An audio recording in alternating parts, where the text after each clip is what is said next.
ابو درداء رضی اللہ عنہ فرمایا کرتے تھے کہ 3 چیزیں مجھے محبوب ہیں لیکن لوگوں کو وہ ناگوار ہیں: موت، بیماری اور فاقہ۔ یہ 3 چیزیں مجھے محبوب ہیں اور لوگ ان کو برا سمجھتے ہیں، حالانکہ یہ 3 چیزیں مجھے محبوب ہیں۔ کیوں کہ محبوب ہونے کی وجہ یہ ہے کہ فاقہ تو میرے اندر تواضع باقی رکھے گا، اس لیے کہ مال وہ کبر لائے گا، مال کبر لائے گا، اس لیے میں فاقے کو پسند کرتا ہوں تاکہ محتاجگی اور عاجزی یہ میرے اندر بڑائی پیدا نہ ہونے دے۔ اور یہی وجہ ہے کہ انبیاء علیہ السلام میں تواضع ہوتی ہے اور بادشاہوں میں کبر ہوتا ہے۔ نبوت کا بادشاہت کا فرق ہے یہ کہ موت کو پسند کرتا ہوں اس لیے کہ صرف موت ہی ہے ایک سبب کہ اگر یہ آ جائے تو یہ اللہ سے ملا دیتی ہے، اللہ سے ملا دیتی ہے۔ جنہیں اللہ سے ملنے کا شوق ہوتا ہے ان کو موت محبوب ہوتی ہے، لیکن وہ موت کو ایسے راستوں میں طلب کرتے ہیں جو راستے اللہ تک پہنچانے والے ہیں۔ جو راستے اللہ تک پہنچانے والے نہیں ہیں، ایسے راستوں پر چلنے والے جو راستے اللہ تک پہنچانے والے نہیں ہیں، ایسے راستوں پر چلنے والے موت کو ناگوار اور برا سمجھتے ہیں۔ اور جو لوگ ایسے راستے پر چلتے ہیں جو راستے اللہ تک پہنچانے والے ہیں، تو ایسے لوگ موت کو پسند کرتے ہیں۔ کہا کہ موت اس لیے پسند ہے کہ موت اللہ سے ملانے کا سبب اور ذریعہ ہے۔ اور بیماریاں اس لیے چاہتا ہوں، بیماریاں اس لیے چاہتا ہوں کہ بیماریاں گناہوں سے پاک کر دیتی ہیں۔ تو میں نے عرض کیا کہ اللہ رب العزت حالات لاتے ہیں 2 وجہ سے، ایک تربیت کے لیے، دوسرے طہارت کے لیے۔ اگر حالات نہ آئیں تو لوگ تربیت نہیں پا سکتے، اس لیے کہ توبہ کی طرف آدمی کو حالات لاتے ہیں، توبہ کی طرف حالات لاتے ہیں، لیکن ان لوگوں کو حالات میں توبہ کی توفیق نہیں ہوتی، ان لوگوں کو حالات میں توبہ کا خیال نہیں آتا جو حالات کو اپنے جسم سے باہر کے نقشوں سے جوڑ دیتے ہیں۔ جسم کو حالات کہاں سے جوڑ دیتے ہیں؟ اپنے جسم کے باہر سے۔ جو حالات کو اپنے جسم سے باہر کے نقشے جوڑ دیتے ہیں ان کو توبہ کی توفیق نہیں ہوتی۔ کیوں؟ اس لیے کہ وہ حالات کو اسباب کی طرف منسوب کرتے ہیں، وہ حالات کو اسباب کی طرف منسوب کرتے ہیں، بننے کو بھی اور بگڑنے کو بھی دونوں کو منسوب کرتے ہیں اسباب کی طرف۔ سنو وہ توجہ سے بات، جتنے بھی اسباب ہیں چاہے وہ حکام کی لائن کے ہوں، مال کی لائن کے ہوں، تجارت کی لائن کے ہوں، زراعت کی لائن کے ہوں، سیاست کی لائن کے ہوں، جس لائن کے بھی اسباب ہیں، جو شخص اپنے حالات کو اسباب سے جوڑے گا وہ کبھی توبہ پر نہیں آئے گا۔ جو برے حالات کو اسباب سے جوڑے گا وہ توبہ پر نہیں آئے گا، اور جو اچھے حالات کو اسباب سے جوڑے گا، اچھے حالات کو اسباب سے جوڑے گا کہ وہ کبھی شکر پر نہیں آئے گا، وہ کبھی شکر پر نہیں آئے گا۔ جی ہاں، کیونکہ جب مسلمانوں کو غیروں سے مدد ملنے لگے گی تو یہ کہیں گے کہ ہماری مدد انہوں نے کی ہے، اور جب مسلمانوں پر تنگی حالات اور مختلف قسم کے قوانین ان پر لاگو ہوں گے تو یہ کہیں گے کہ یہ حالات ان کی طرف سے آ رہے ہیں۔ جی ہاں، سنو وہ سے، یا تو یہ شکر کریں گے غیروں کا ان کی طرف سے سہولت کے آنے پر، یا یہ شکایت کریں گے غیروں کی ان کی طرف سے حالات کے آنے پر۔ حالانکہ سچی بات یہ ہے کہ جس طرح ایک انسان یہ سمجھتا ہے کہ میں حالات کے بننے بگڑنے کا میرے جانور سے کوئی تعلق نہیں، اس طرح خدا کی قسم حالات کے بننے بگڑنے کا حکام سے بھی کوئی تعلق نہیں۔ سیدھی بات ہے بالکل۔ آپ کی دکان نہ چلے، کارخانہ نہ چلے، کیا آپ کہہ سکتے ہیں کہ اگر میں بکری بدل دوں اپنی تو میری دکان چل جائے گی؟ تو کہیں گے نہیں، تمہاری بکری سے کیا تعلق تمہاری دکان کے چلنے نہ چلنے کا؟ تمہاری بھینس سے کیا تعلق تمہارے کارخانے کے چلنے نہ چلنے کا؟ وہ بیچارہ ایک بے زبان جانور ہے، ایک بے زبان جانور ہے، اللہ کی مخلوق تمہارے نفع کے لیے اللہ نے پیدا کی ہے۔ کوئی اس بات کو ماننے کو تیار نہ ہوگا کہ تمہاری دکان چل جائے گی تم بکری بدل دو، اور تمہارے کارخانہ چل جائے گا تم بھینس بدل دو۔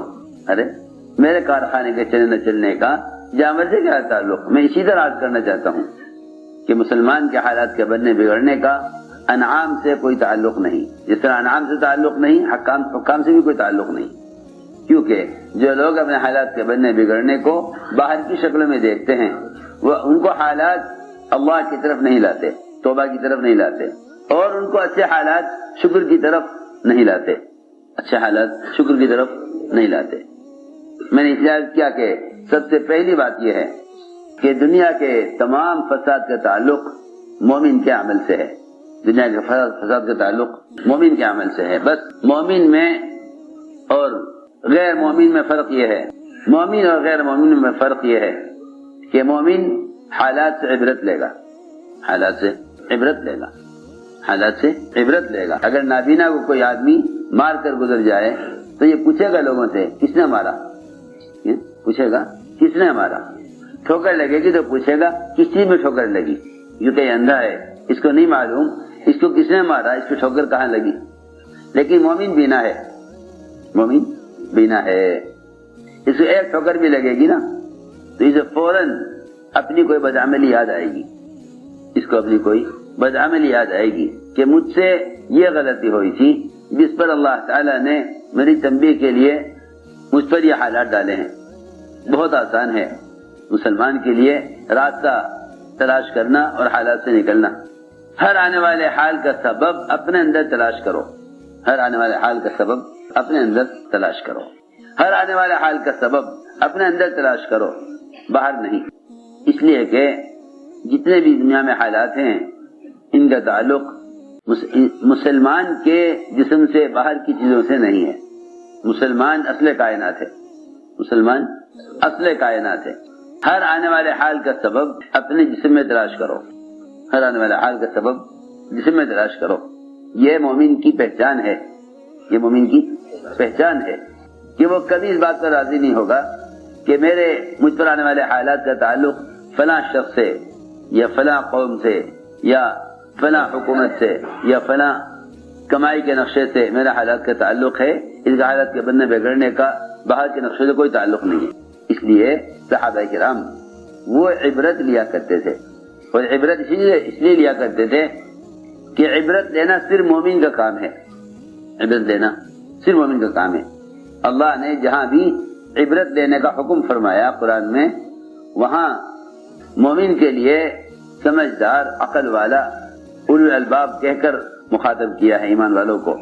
فاعتبروا یا اولی الابصار، عبرت لو جن کے پاس دل کی آنکھیں ہیں۔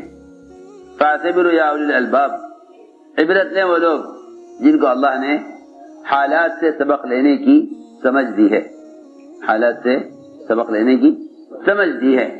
قرآن میں اللہ نے جہاں عبرت کا حکم دیا وہاں ایمان والوں کو کہیں آنکھ والا کہا، کہیں عقل والا کہا، لیکن جانور کے بارے میں فرمایا کہ اللہ کو نہ ماننے والا وہ جانور کی طرح ہے کہ اس کو باندھ دیا جائے، کھول دیا جائے، اسے نہیں معلوم کیوں باندھا گیا تھا، کیوں کھول دیا گیا۔ فیما عقل وفیما ارسل، فیما عقل وفیما ارسل، دو حدیثیں ہیں، دونوں حدیثوں میں یہ واضح کیا ہے کہ مومن حالات میں کیا کرے گا اور کافر حالات میں کیا کرے گا۔ اس زمانے کا مسلمان حالات کی درستگی کے لیے، حالات کو درست کرنے کے لیے غیروں کی طرح شکلوں کی طرف دوڑ رہا ہے، غیروں کی طرح شکلوں کی طرف دوڑ رہا ہے۔ اس زمانے میں مسلمان حالات کی درستگی کے لیے غیروں کی طرح شکلوں کی طرف دوڑ رہا ہے۔ وہ جس طرف سے حال آتا ہوا دیکھتا ہے اس طرف دوڑتا ہے حال کو درست کرنے کے لیے۔ حال سے حال کو بدلنا فرعون کا مزاج تھا، حال کو اعمال سے بدلنا موسیٰ علیہ السلام اور بنی اسرائیل کا معمول تھا، حال کو اعمال سے بدلنا بنی اسرائیل موسیٰ علیہ السلام کا راستہ تھا، حال کو حال سے بدلنا فرعون کا راستہ تھا۔ جو بھی حال آتا تھا فرعون اپنی طاقت سے اس حال کا مقابلہ کرتا تھا۔ دو حدیثیں ملتی ہیں جس میں مومن کو حالات میں مومن اور کافر کا فرق بتلایا ہے۔ ایک روایت تو یہ ہے جو میں نے پڑھی کہ مومن کی مثال اس گھوڑے کی طرح ہے جو اپنے کھوٹے سے بندھا ہوا ہے اور پاؤں میں رسی بندھی ہوئی ہے اور چراگاہ میں اس کو چھوڑ دیا گیا ہے۔ حدیث میں آتا ہے الدنیا حلوۃ خضرہ، کہ دنیا سرسبز اور بڑی میٹھی ہے۔ جب آدمی اس کو حاصل کرنے میں لگتا ہے تو اس کے قدم تو کہیں ہوتے ہیں مگر اس کی نظر کہیں اور ہوتی ہے. حالانکہ انسان کی کھانے کی مقدار محدود.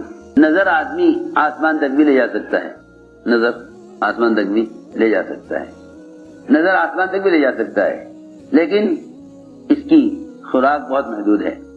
میں عرض کرنا چاہتا ہوں جتنی انسان کی ضرورت ہے, اگر انسان کی نظر اپنی ضرورت کی حد تک محدود رہے تو پھر یہ حرام میں مبتلا نہیں ہوگا. جب اس کی نظر ضرورت کی حد سے گزرے گی اور اس کی نظر ضرورت کی حد سے تجاوز کرے گی تو پھر یقینی طور پر یہ حرام میں پڑ جائے گا. میں عرض کرتا ہوں, حدیث میں بڑی اچھی مثال دی ہے, بڑی اچھی مثال دی حدیث میں کہ مومن اللہ کی اطاعت میں اس گھوڑے کی طرح ہے جو رسی سے بندھا ہوا ہو. اس کی نظر بہت آگے جاتی ہے, اس کی نظر بہت آگے جاتی ہے. وہاں نظر چلی گئی اس کی جہاں چراگاہ دوسروں کی شروع ہو گئی ہے, جہاں چراگاہ دوسروں کی شروع ہو گئی. اس نے طے کر لیا مجھے وہاں پہنچنا ہے, حالانکہ وہ چراگاہ اس کی نہیں ہے. جب یہ حد پر پہنچے گا اور وہاں سے اگلی چراگاہ شروع ہوگی تو مالک نے اس کی رسی کو اتنا ہی رکھا ہے جتنی اس کی اپنی چراگاہ ہے. سنو غور سے, یہ حدیث میں مثال دے کر فرمایا کہ اللہ تعالیٰ نے حرام کی, حلال کی, جائز ناجائز کی, سنت اور بدعت کی جتنی حدود قائم کی ہیں, مسلمان کی ضروریات کو اس حد میں رکھا ہے. جب یہ اپنی ضرورت میں اس کی نظر ضرورت سے آگے بڑھ جائے گی, اس کی نظر ضرورت سے آگے بڑھ جائے گی تو اس کی نظر دوسروں کی چراگاہ پر پڑ جائے گی. پھر یہ کوشش کرے گا کسی طرح وہاں تک پہنچ جاؤں کماتے کماتے. لوگ کمائی کے نقشوں میں مالدار بننے کی کوشش کرتے ہیں, لوگ کمائی کے نقشوں میں مالدار بننے کی کوشش کرتے ہیں. اس کوشش کی وجہ سے حرام داخل ہوتا ہے.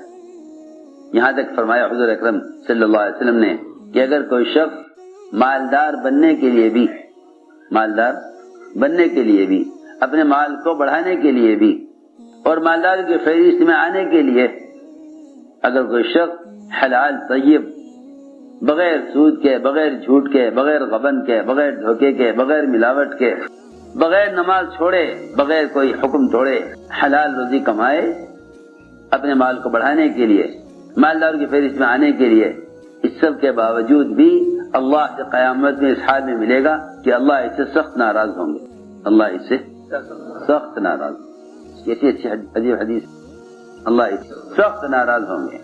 حلال کما رہا ہے بغیر کسی غبن کے, بغیر کسی سود کے, بغیر کسی جھوٹ کے, بغیر کسی ملاوٹ کے, نمازیں بھی پوری پابندی سے پڑھ رہا ہے اور حلال کما رہا ہے. اس کے باوجود بھی اللہ تعالی سے اس حال میں ملے گا کہ اللہ اس سے سخت ناراض ہوں گے, اللہ اس سے سخت ناراض. کیوں؟ اس لیے کہ کمانے کا جو ارادہ ہے وہ ضرورت سے زیادہ ہے.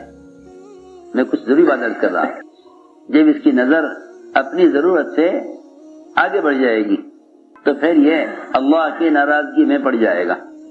اسی حدیث کا اگلا حصہ یہ ہے کہ جو آدمی حلال کمائے نماز کی پابندی کرتے ہوئے, بغیر سود کے, بغیر جھوٹ کے, بغیر غبن کے حلال کمائے اور اس کے کمانے کا مقصد صرف اپنی اور گھر والوں کی ضرورت کا پورا کرنا ہے, کمانے کا مقصد صرف اپنے گھر والوں کی ضرورت کا پورا کرنا ہے, تو یہ اللہ سے اس حال میں ملے گا کہ اس کا چہرہ چاند کی طرح چمک رہا ہوگا.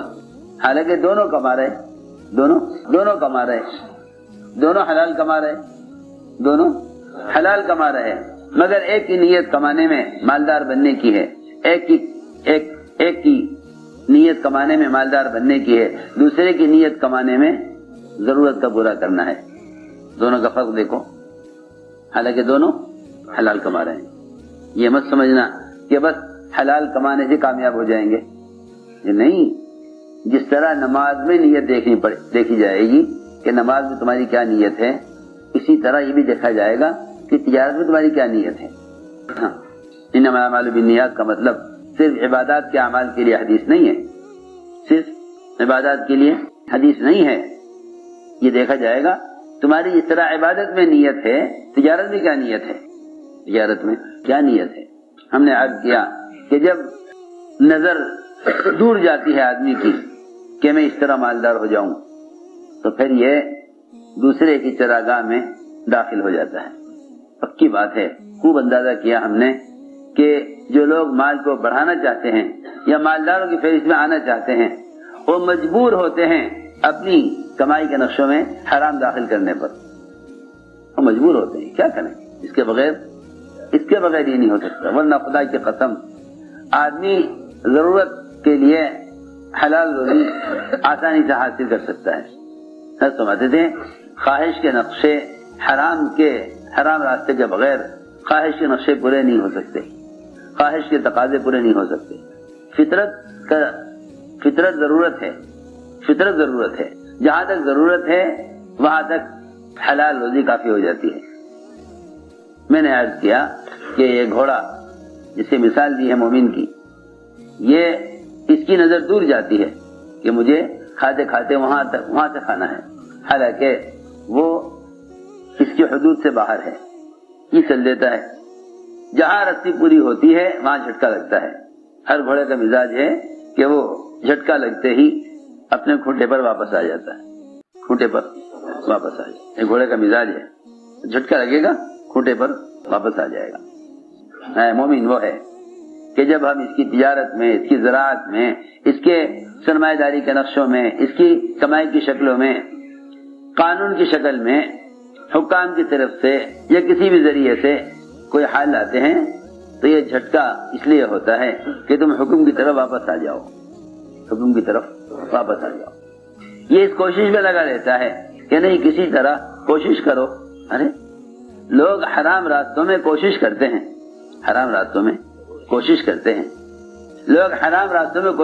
ہیں, اللہ رب العزت حالات اور دشواریاں اور غیروں کے ذریعے سے قوانین لا کر مسلمان کو غلط راستے سے بچانا چاہتے ہیں. کتنی صحیح حدیث ہے. فرمایا کہ اللہ تعالی مومن کو مال سے اس طرح بچانا چاہتے ہیں جس طرح تم میں سے کوئی شخص اپنے بیمار کو پانی سے بچاتا ہے. یہاں تو آج کل خیال لوگوں کا یہ ہے کہ جن سے اللہ تعالی محبت کرتے ہیں ان کو اللہ دنیا میں خوب نوازتے ہیں. یہ بڑا دھوکہ ہے لوگوں کو. لوگ دیکھتے ہیں ان کے حالات خراب ہیں, اللہ ان سے ناراض ہیں, ان کے حالات اچھے, اللہ ان سے راضی ہیں. حالانکہ حالات کے اچھا برا ہونے سے اللہ کی رضا اور ناراضگی کا کوئی تعلق نہیں. صحابہ کا فقر و فاقہ اور اللہ کے ساتھ رضا, اور اللہ کے دشمنوں کے مال و اسباب اور اللہ کی ان سے ناراضگی. تو ہم نے عرض کیا کہ یہ دو حدیثیں ایسی ہیں کہ اس سے مومن اور کافر کا فرق معلوم ہوتا ہے. ایک روایت تو یہ ہے جس میں اللہ تعالی مومن کے کاروبار میں, اس کی زراعت اور اس کی سرمایہ داری میں ناکامیاں لا کر, جھٹکے لا کر اس کو راستے کی طرف لانا چاہتے ہیں. دوسری بات یہ ہے کہ جب اس سے کوئی گناہ ہوگا تو گناہ عضو سے ہوگا, گناہ اس کے کسی عضو سے ہوگا, گناہ اس کے کسی عضو سے ہوگا, یا آنکھ سے یا پیر سے یا ہاتھ سے یا شرمگاہ سے. جب اس کے گناہ کا تعلق صرف انسان کے اعضاء سے ہے, جب گناہ کا تعلق انسان کے اعضاء سے ہے, باہر کی شکلوں سے گناہوں کا کوئی تعلق نہیں ہے. وہ تو اعضاء باہر کی گناہ کی شکلوں کو اختیار کرتے ہیں, اس سے گناہ بنتا ہے. ورنہ اعضاء گناہ کے لیے استعمال ہوتے ہیں تو معلوم ہوتا ہے کہ گناہوں کا تعلق انسان کے اعضاء سے ہے, انسان کے اعضاء سے ہے. تو اللہ رب العزت اعضاء سے گناہ ہونے کی وجہ سے حالات اعضاء پر ہی لاتے ہیں. گناہ ہوگا آنکھ سے, اللہ تعالی کسی اور عضو میں بیماری لے آئیں گے. فرماتے تھے ہر عضو کی بیماری کا پہلا سبب اس عضو سے اللہ کا حکم ٹوٹنا ہے. کیونکہ جب انسان کی تخلیق, جب انسان کا بننا عبادت کے لیے ہے, جب انسان کا بننا عبادت کے لیے ہے, تو عبادت کے علاوہ استعمال ہونا اس مشین کے بگڑنے کا سبب کیوں نہ ہوگا. میں عرض کرتا ہوں, آریاں ہوتی ہیں, ایک آری ہوتی ہے لکڑی کاٹنے کی, ایک آری ہوتی ہے لوہا کاٹنے کی. دونوں آری ہیں, دونوں کا نام آری ہے, اور دونوں کی شکل, دونوں کا مادہ میٹل ایک ہے, لیکن اس کو بنایا گیا ہے لوہا کاٹنے کے لیے, اس کو بنایا گیا ہے لکڑی کاٹنے کے لیے. ان دونوں کا اگر استعمال بدل دیا جائے, دونوں کا استعمال بدل دیا جائے, جگہ بدل دی جائے, لوہے کی آری سے لکڑی کاٹی جائے اور لکڑی کی آری سے لوہا کاٹا جائے, تو نہ لکڑی کٹے گی نہ لوہا کٹے گا, بلکہ آری خراب ہو جائے گی. سوچو تو صحیح, انسانوں کے ہاتھوں کے بنائے ہوئے یہ آلات اگر غلط استعمال سے برباد ہو سکتے ہیں, انسانوں کے ہاتھوں کے بنائے ہوئے آلات غلط استعمال سے برباد ہو سکتے ہیں, تو اللہ کا بنایا ہوا انسان غلط استعمال سے باقی رہ سکتا ہے؟ اللہ اکبر. عمر رضی اللہ تعالیٰ عنہ نے صرف پیوند لگا ہوا کرتا اتار کر نیا کرتا پہننے پر ہی اتنا کہہ دیا تھا کہ اگر ہم نے غیروں کے طریقوں میں عزت تلاش کی تو اللہ ہمیں ذلیل کریں گے. سنو تو صحیح, یہاں فرائض کے چھوڑنے پر یا سنتوں کے چھوڑنے پر یا واجبات کے چھوڑنے پر یا کسی گناہ نعوذ باللہ شراب کے پینے پر, زنا کرنے پر نہیں کہہ رہے عمر کہ اگر ہم نے یہ گناہ کیے تو اللہ ہمیں ذلیل کر دیں گے, بالکل نہیں.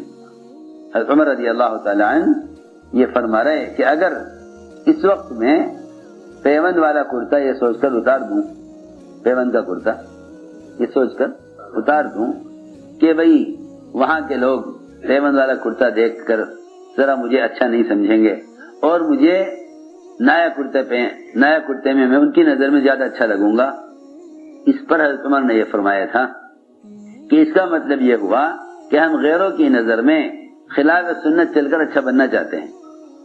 یہ تھا اس کا خلاصہ, ہم غیروں کی نظر میں خلاف سنت چل کر اچھا بننا چاہتے ہیں. اس زمانے کے مسلمان غیروں کے سامنے ذلیل اس لیے ہو رہے کہ مسلمان غیروں کے طریقوں میں عزت تلاش کر رہا.